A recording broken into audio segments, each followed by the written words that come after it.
বন্ধুরা, আজকে আমার রেসিপি মৌরি মিছরির শরবত বা সব শরবত।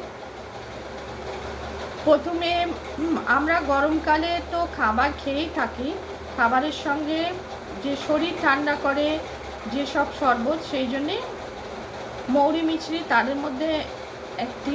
সেই জন্যে আমি এইভাবে আজকে আমি এই রেসিপিটা প্রেজেন্ট করছি। আমরা যখন স্কুল কলেজ থেকে আসতাম, আমাদের মা ঠাকুমা কাকিমারা এইরকম শরবতই করে দিতেন। সেই জন্যে আমি এটা প্রেজেন্ট করছি আজকে, সামার স্পেশাল মৌরি মিছরির শরবত। প্রথমে মৌরিটা কয়েক সেকেন্ড শুকনো খোলায় ড্রাই রোস্ট করে নিয়েছি।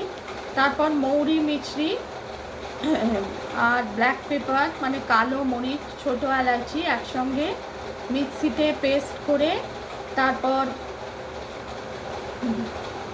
গ্লাসে রেখে পরিমাণ মতো জল দিয়ে জুসারে আমি তৈরি করলাম মৌরি মিছরির শরবত। বরফ দিয়েছিলাম, একটু লেবুর রস দিয়েছিলাম।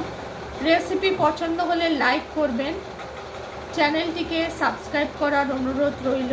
সামার স্পেশাল মৌরি মিছরির শরবত শরীর ঠান্ডা রাখতে সাহায্য করে।